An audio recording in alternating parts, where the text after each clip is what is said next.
미국의 유명한 인권, 흑인 인권가 기억하시죠? 마르틴 루터 킹 목사님 계십니다.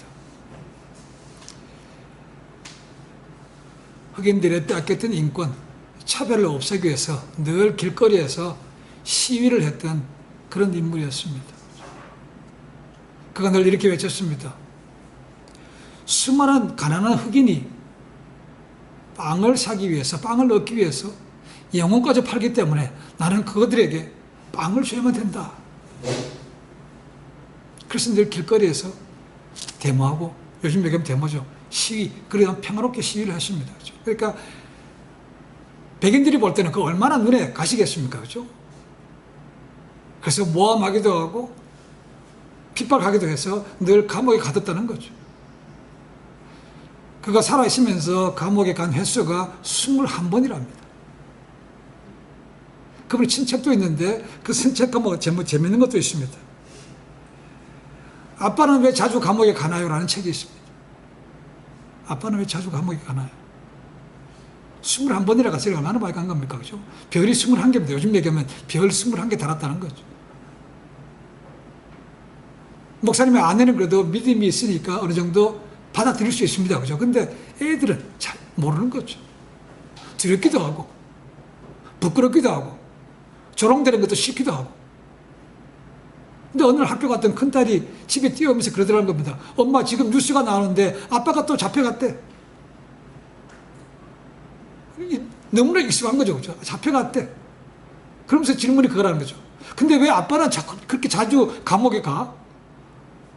엄마가 뭐라고 얘기하겠습니까? 그죠? 그랬더니 옆에 있던 막내가 얘기하더랍니다. 엄마가 그러는데 아빠는 가난한 자들에게 집을 지어주고 빵을 주기 위해서 그렇게 대신 간대.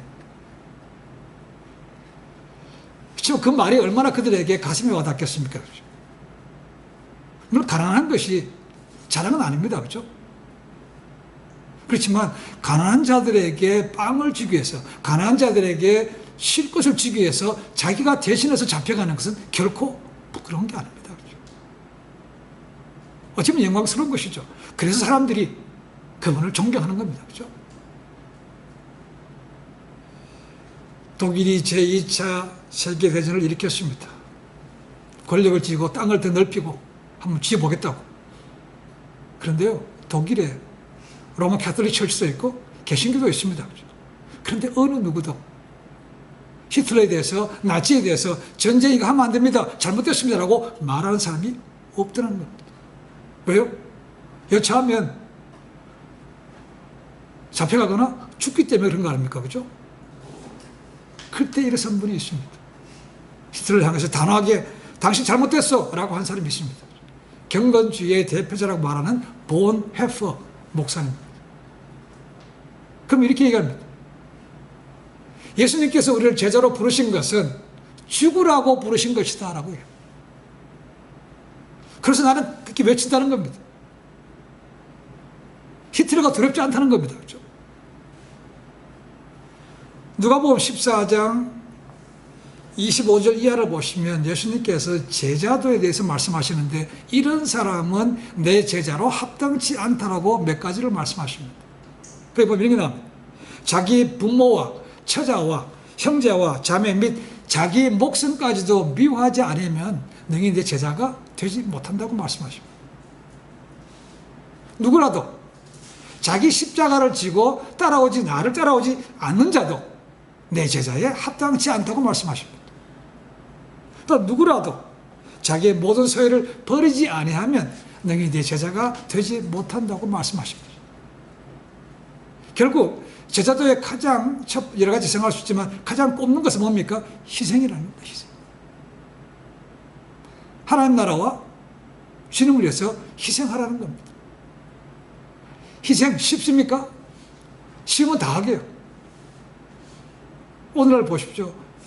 교회 안에서도 점점 희생하는 걸 싫어하고 그 대신에 복 받기를 원하는 거죠. 그래서 기복신앙이 많아진 거예요.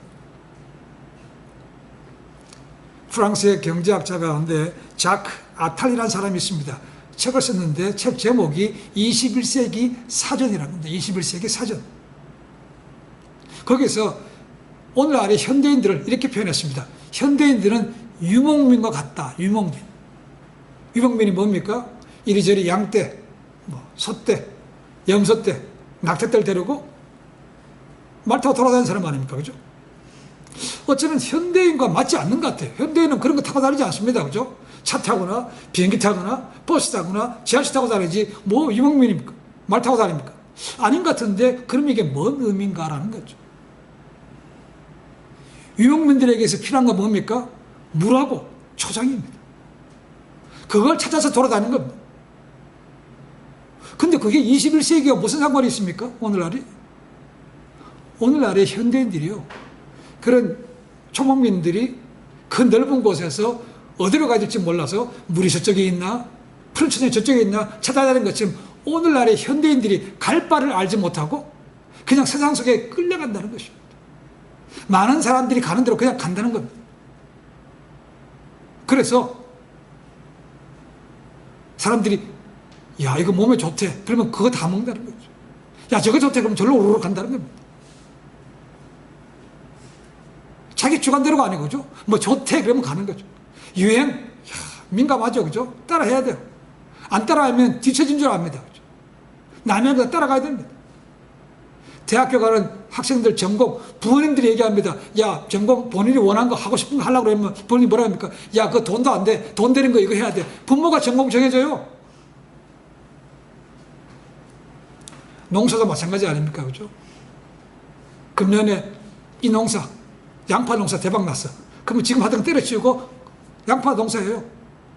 그럼 그날 망하는 거 아닙니까? 그런 사람이 한둘입니까? 그죠? 이런 것이 오늘날의 유목민과 같은 세대라는 것이죠. 이해가 되죠? 그죠? 그러니까 하나님의 말씀보다는 사람들이 뭐라고 할까? 세상 가치관대로 넓은 길로 따라가는 것이죠. 그냥 따라가는 거죠. 그러면 오늘날의 21세기를 살아가는 우리 현대인들에게는 소망이 없습니까? 그죠? 있습니다. 이 유목민 시대에 가장 필요한 것이 뭐냐면 앞서 나가는 리더가 없다는 겁니다. 리더.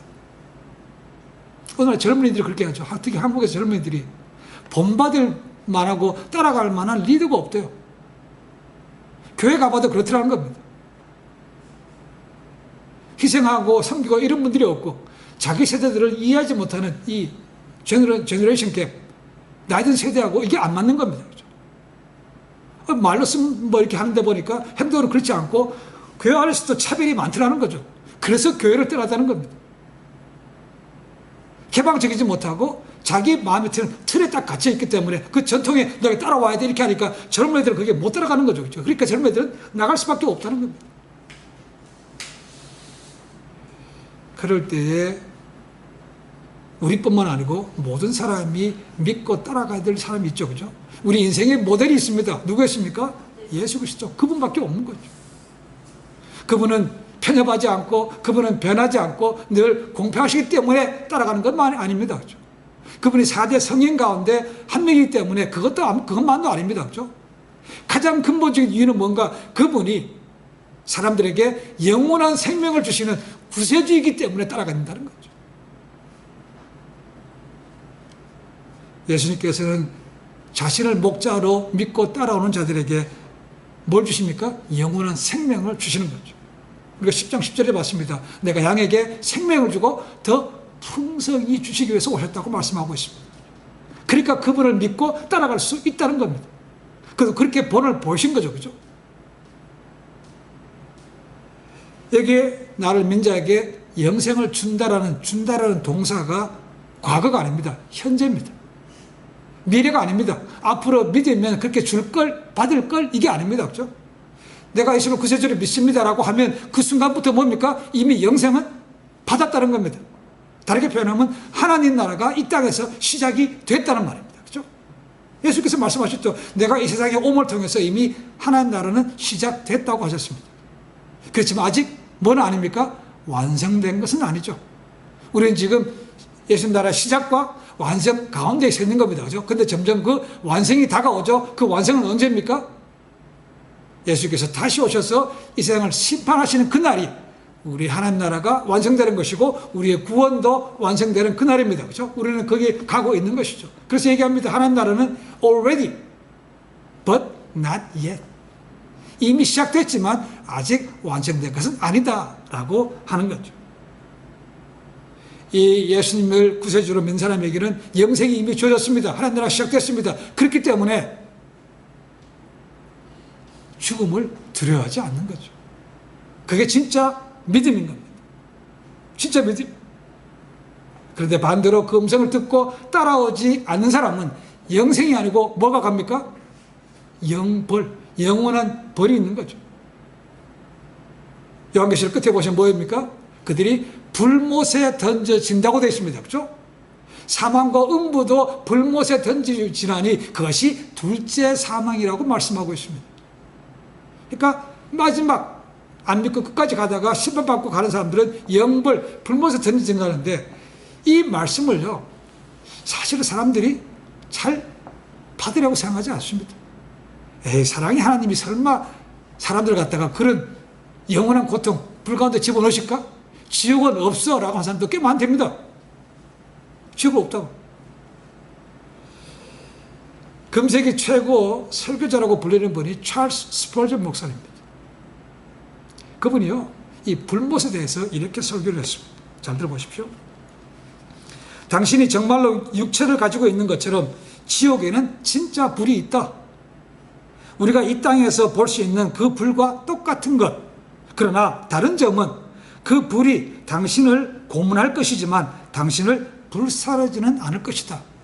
타서 죽어서 없어지지 않는다는 말입니다. 당신은 빨갛게 타고 있는 뜨거운 석탄 가운데 놓여 있으면서도 타지 않는 성면을 본 적이 있을 것이다. 당신의 몸도 마찬가지로 불타버리지 않고 영원히 불이 붙어있는 그런 식으로 하나님이 만드실 것이다. 타는 불꽃 속에서 당신의 신경은 산채로 있고 당신의 폐를 타게 하고 숨을 막히게 하는 유황불길의 매운 연기로 당신은 죽음의 자비를 원하며 부르짖을 것이나 결코 아무도 오지 않을 것이다. 미국의 영적 각성 운동이 있었습니다. 18세기입니다. The Great Awakening. 첫 번째가 누가 시작했는가? 조나단 에드워드 목사님이 시작했습니다. 청교도 신앙을 바탕으로 했던 목회자였고 이분이 나중에 프린스턴 대학의 총장이 되기도 합니다. 이분이 쓴 유명한 책이 있습니다. 고전입니다. 제목이 뭐냐면 분노한 하나님의 손에 있는 죄인이라는 제목입니다. 하나님의 wrath, 분노에 있는 죄인들이라는 거죠. 그 설교를 듣기 위해서 있던 수많은 사람들은 그분의 설교를 들으면 이렇게 얘기합니다. 우리는 앉아있는 그 자리에서 자신들을 핥고 있는 지옥의 불길을 느낄 수 있었다라고 얘기합니다. 아주 리얼하게 지옥에 대해서 설교했다는 겁니다. 여러분, 오늘날 이런 얘기 들으면 좋아하겠습니까? 싫어하죠, 당연히요. 교회 와가지고 그런 불지옥, 고통스러운 얘기 들으라고 왔겠습니까? 싫어서 안 나온 사람 허다합니다. 그러니까 열받은 사람들이 강단을 향해서 총도 쏘는 거 아닙니까? 교회도 옮기고. 이걸 받아들여야 된다는 거죠. 지옥이라는 걸 심각하게 받아들여야 안 가려고 애써야 될 거 아닙니까? 그죠? 예수 그리스도를 믿으면 그 두려운 영벌이 아니고 영원한 생명이 주어집니다. 그리고 오늘 말씀 보시면 예수님께서 내 손 안에 있는 내가 주는 영생을 그 누구도 함부로 빼앗을 수 없다. 참 좋은 말입니다. 그렇죠? 예수님은 그리고 왜 예수님 안에 있는 영생을 빼앗을 수 없는가? 세 가지로 말씀하고 있습니다. 첫 번째, 예수님이 선한 목자이기 때문에 그렇습니다. 자, 사꾼 목자에게 있어서 중요한 건 뭡니까? 자기 생명 그리고 돈이죠. 그렇죠? 그러니까 여차하게 위험 오면 양 버리고 가면 그만입니다. 그렇죠? 근데 예수님은 내가 선한 목자래. 선한 목자에게 있어서 양은, 염소는 내 가족입니다. 그러니까 자기의 목숨을 걸고 지킨다는 거죠. 그러니까 내 안에 있는 양들의 영생은 누구도 쉽게 빼앗지 못한다는 겁니다. 선한 목자이기 때문에 그렇습니다. 두 번째는 하나님이 만유보다 크신 분이기 때문에 그렇습니다. 예수님께서 그 양을 내게 주셨대요. 내게 주신 양들에게 영생을 주시는 거죠. 그죠? 근데 내게 주신 하나님이 어떤 분입니까? 이 세상을 망스로 창조하신 능력이 하나님이라는 거죠. 그 하나님 앞에서 누가 감히 빼앗아 가겠느냐는 거죠. 못 뺏어가. 그러니까 내 안에 영생은 함부로 빼앗지 못한다고 말씀하고 있는 거죠. 생명을 주시는 분도 그분입니다. 빼앗는 분도 그분입니다. 그죠? 그 외의 사람은 할 수가 없다는 거죠. 세 번째로 중요한 말씀합니다. 그 창조주 하나님과 내가 뭐라고 합니까? 하나래. 여기서 하나라는 hen이라는 단어가 있습니다. 이게 중성명사인데 중성. 한 본질, 한 성품이라는 것을 가지고 있습니다.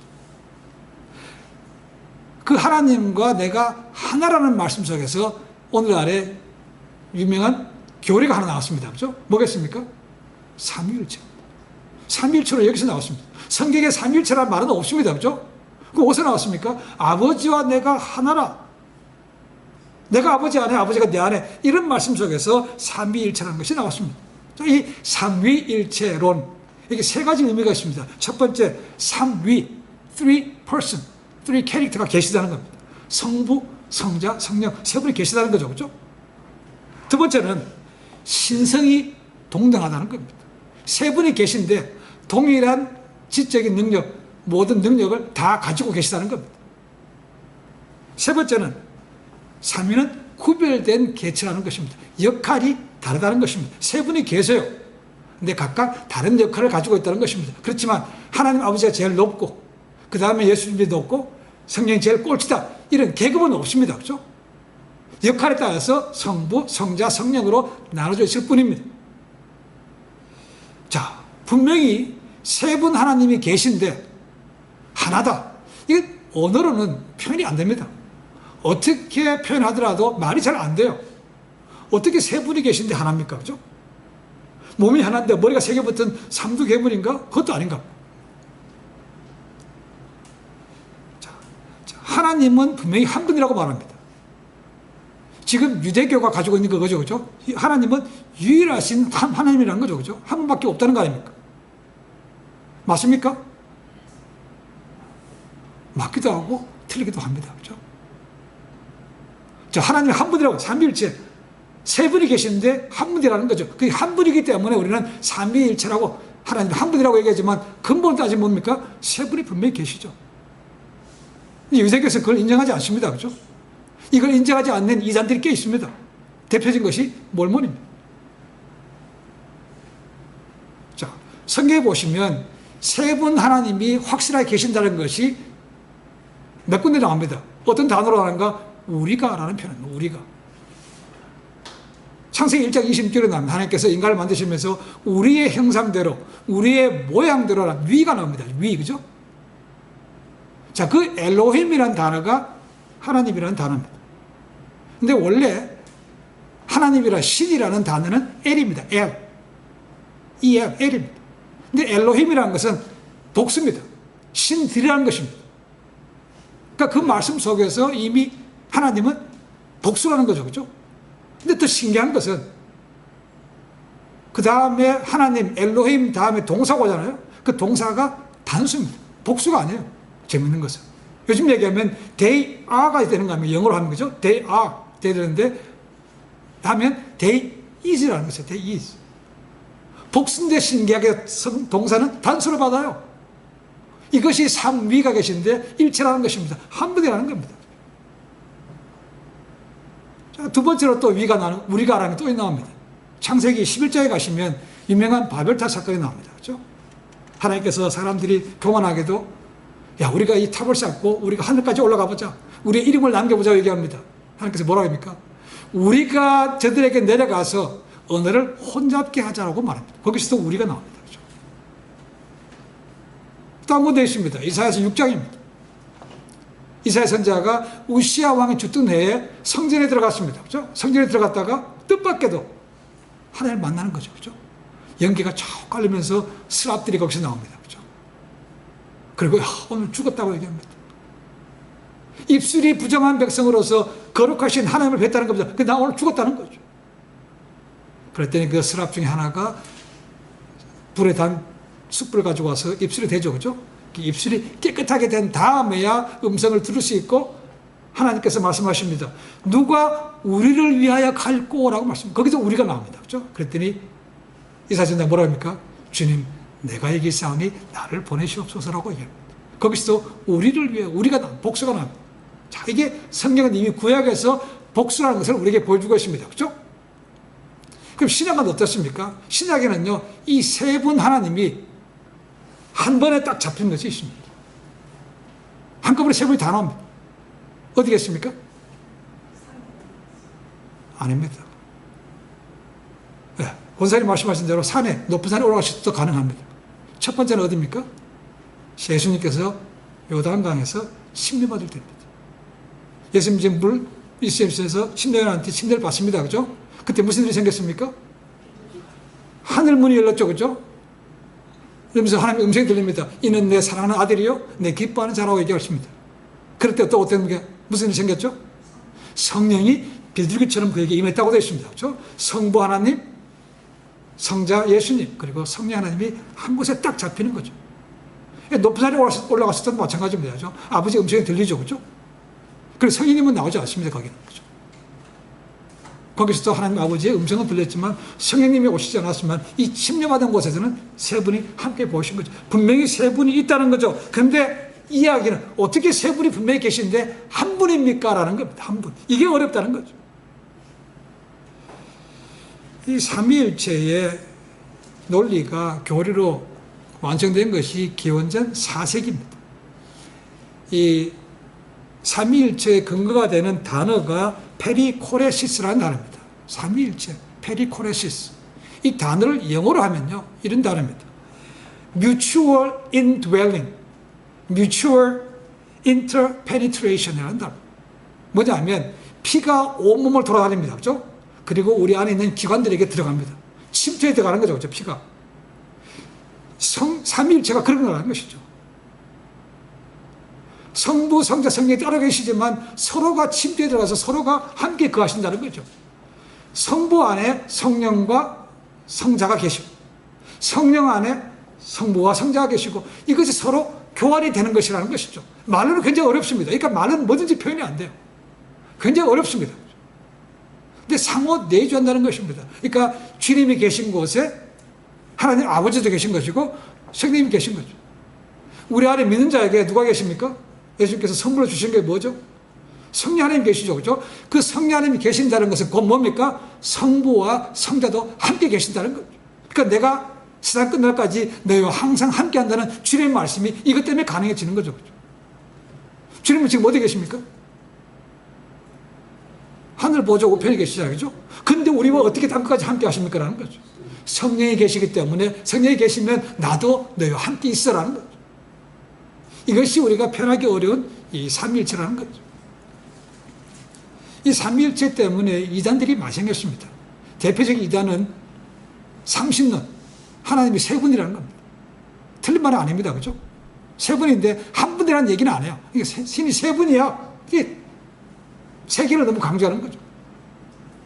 또 한 개는 모달리즘이라고 양태론입니다. 양태론. 하나님 한 분인데 필요에 따라서 모양만, 역할만 바뀌었다는 겁니다. 말 되죠? 그렇죠? 그래서 그것이 유대인들이 얘기하고 있는, 유대교에서 말하고 있는 하나님은 유일하신 하나님이라는 것이 하나님 한 분밖에 안 계세요. 그러니까 예수님은 뭡니까? 하나님이 아닌 거죠. 인간이요 피조물이라는 것이죠. 그런데 그가 인간으로 이 땅에 와 있는 동안에 침례받는 순간에 성령 하나님이 오신 거죠. 그렇죠? 그래서 그리스도가 됐고 신의 반열에 들어가게 됐다는 겁니다. 이것이 이단인 거죠. 몰몬이 정확하게 그렇게 얘기합니다. 예수님은 몰몬의 교주인 조셉 스미스와 같은 동급이라는 겁니다. 잘 노력했기 때문에 신의 반열에 들어갔다는 거죠. 그런데 신은 아닙니다. 이렇게 얘기합니다. 그렇죠? 자, 하나님이 한 분 계십니다. 구약시대에는 창조주 하나님으로 계셨다는 겁니다. 그 하나님이 신약시대에 와서는 누구로 태어납니까? 예수님으로 태어났다는 겁니다. 그리고 사역하시다가 십자가에 돌아가셨어. 그 다음에 뭐로 바뀌는 겁니까? 성령 하나님으로 바뀌었다는 겁니다. 한 분인데 구약에는 성부였고 신약시대에는 성자였고 그 다음에 돌아가시고 나면 성령으로 바뀌었다. 이것이 흔히 말하는 양태론입니다. 모달리즘. 이것이 몰몬이 얘기하는 겁니다. 이런 얘기죠. 제가 있습니다. 얘기 들어보면 저는 우리 부모님 세대에서는 제가 아들입니다. 결혼했습니다. 제 아내에게 제가 남편이 되는 거죠. 그죠? 자식으로부터는 뭡니까? 아버지들. 나는 하나인데, 그죠? 상황에 따라서 이렇게 바뀌는 거, 세계로 바뀌는 거죠. 그죠? 이것이 지금 얘기하고 있는 양태를 이단 가운데 대표적인 겁니다. 굉장히 머리로 받아들이기 쉬워요. 아, 맞아. 하나님 한 분이지. 이게 바뀌었으니까 한 분이죠. 그죠? 근데 우리는 뭡니까? 세 분이 확실하게 계셔요. 근데 세 분이 한 분이에요. 하나래. 아, 이게 어려운 거죠. 언어로는 이게 정확히 표현이 안 됩니다. 근데 예수님은 분명하게 내가 하나님과 하나다. 그래서 내 손 안에 있는 것도 하나님 손 안에 있기 때문에 누구도 영생을 빼앗아가지 못한다고 말씀하십니다. 그러니까 1 플러스 1 플러스 1은 뭡니까? 3이죠. 근데 1이 아니라는 것은 당연하죠. 그죠? 그런 논리가 아니고 1 곱하기 1 곱하기 1은 1인 거죠. 그죠? 이런 논리로 접근하는 것이 오히려 더 좋습니다. 그래서 마귀는 우리 연약함을 알기 때문에 인간을 자꾸 논리를 따지는 인간을 공격하는 겁니다. 헷갈리게 하고, 그죠? 의심하게 만들고. 이것이 영적 전쟁 아닙니까? 확고해야 됩니다. 분명히 세 분은 계셔. 근데 그 세 분이 모든 것을 함께 나누고 있는 한 분이라는 것을 깨달아야 된다는 것이죠. 이 확실한 이 말씀을 근거해서 함부로 빼앗지 못한다, 영생을. 이것이 있는 사람은 두 가지가 확실해지는 겁니다. 첫 번째, 죽음이 두렵지 않습니다. 왜요? 죽어도 금방 하나님 계신 곳으로 갈 거니까. 초대교회 순교당했던 모든 분들이 전부 다 이것 때문에 가는 거 아닙니까? 그죠? 고생은 이제 끝나면 이제 천국으로 가는 거야. 이것 때문에 그냥 고통 속에서도 찬양 부르고 그들 위해서 기도할 수 있었다는 거 아닙니까? 두 번째는 뭔가 고난이 왔을 때 고난을 이겨낼 수 있다는 겁니다. 대표적으로 꼽는 사람이 당연히 바울이죠. 그죠? 사도 바울이 복음을 전하면서 얼마나 많은 고생을 했습니까? 바울은 살인자였던 자기를 용서하실 뿐만 아니고 너 이방인의 사도로 부름받았으니 가서 일해라고 불러준 것이 너무나 감사한 거죠. 그죠? 그래서 자기의 목숨을 드린 거예요. 바울이 그의 많은 서신, 신약에 거의 반 정도 되는 편지를 썼는데 거기서 자기 자랑하는 거 거의 없습니다. 그죠? 내가 이렇게 고생했다는 거 거의 없습니다. 근데 딱 한 군데 나옵니다. 고린도후서 11장에 나옵니다. 그죠? 거기 한번 보십시오. 우리가 당하는 건 아무것도 없어요. 감옥 간 적이 있습니까? 매 맞은 적이 있습니까? 40에 하나 감한 매 39대를 3번 맞았대. 태장도 맞았습니다. 곤장 맞았어. 3번 몽둥이를 맞았다고 얘기합니다. 돌도 맞았고 배 타고 가다 파손도 당했고 물에 빠져서 익살병까지도 갔고 어디 가면 강도의 위험, 동족의 위험, 물의 위험, 잠도 못 자고 여자를 먹지 못하고 쭉 나옵니다. 근데 뭐라고 되어 있는가? 이런 어려움 속에서 바울이 고린도후서 4장 8절 9절에 보면 이렇게 고백합니다. 우리가 사방으로 우겨싸움을 당하여도 쌓이지 아니하며 답답한 일을 당하여도 낙심하지 아니하며 핍박을 받아도 버림받지 아니하며 거꾸로 때림을 당하여도 망하지 아니하고 라고 얘기하는 것은 뭐 때문에 그랬습니까? 그래? 이런 거 와도 나는 죽으면 뭐 때문에요? 영원한 생명을 얻기 때문에 이거 두렵지 않다는 겁니다. 오히려 나는 뭡니까? 빨리 죽는 게 더 좋다는 거 아닙니까? 그죠? 이렇게 고생하는 것보다 주님 앞에 가서 영원히 살기 좋지. 하나님, 이 고생 좀 빨리 데려가 주십시오. 그런데 아직도 해야 될 일이 있기 때문에 스스로 가지는 않았다는 겁니다. 그죠? 내가 둘 사이에 늘 껴있다고 말합니다. 사는 것과 죽는 사이에 껴있는데 그래도 할 일이 있기 때문에 나 아직도 산다. 두렵지 않다고 얘기하고 있는 것이죠. 그것이 사실 진짜 믿음입니다. 그죠? 우리 인생 여러 가지 도우는 말, 맞는 말도 많지만 인생은 나그네기도 하고 하지만 또 다르게 표현하면 고난이 없는 인생은 없습니다. 그죠? 정도의 차이는 있지만 고난은 다 옵니다. 고난하면 성경에 가장 먼저 떠오르는 사람이 누가 있습니까? 욥이죠. 욥. 구약에 욥을 빼놓을 수 없습니다. 그죠? 당대의 부자였고 당대의 의인이었고 자식도 10명이나 됐는데 그죠? 한순간에 다 날아가 버린 거예요. 한순간에. 근데 뭐라고 고백합니까? 주신 자도 하나님이고 취하신 자도 하나님이고 하나님. 그래서 하나님의 주권을 인정하면서 하나님이 찬양하는 거 아닙니까? 그죠? 그게 쉽습니까? 말이라도 그렇게 못합니다. 그죠? 근데 그렇게 따른 거죠. 공수래 공수. 주제는 언제 뺏어? 하나님 그래 맞습니다. 그죠? 이렇게 뺏어갈 거면 주시지 마신지 아예 처음부터.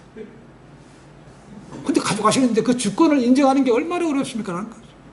그러니까 하나님 주셨기 때문에 가져가시는 거 당연합니다. 라는 거죠. 그리고 욥이 참 유명한 고백을 합니다. 욥기 23장 10절. 나의 가는 길을 오직 그가 아시나니 그가 나를 단련하신 후에는 내가 정금같이 나오리라. 금 좋아하죠, 그죠? 그런데 금은 저절로 만들어지지 않습니다.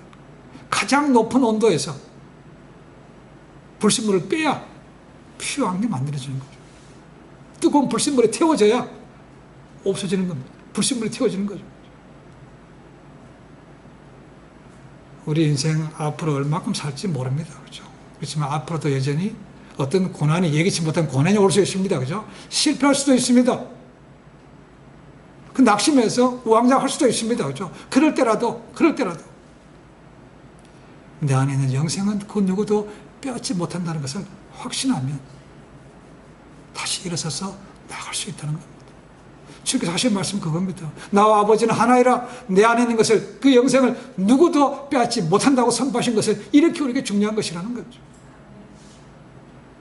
새벽 한 주간도 또 앞으로도 어떤 고난이 올지 같아도 내게 있는 영생을 빼앗을 수 없다라고 당당하게 선포하시면서 일어서서 다시 주님의 믿기를 온전히 다 마칠 수 있는 귀한 주의 종이 되기를 주님을 간절히 축원해 드립니다. 기도하겠습니다.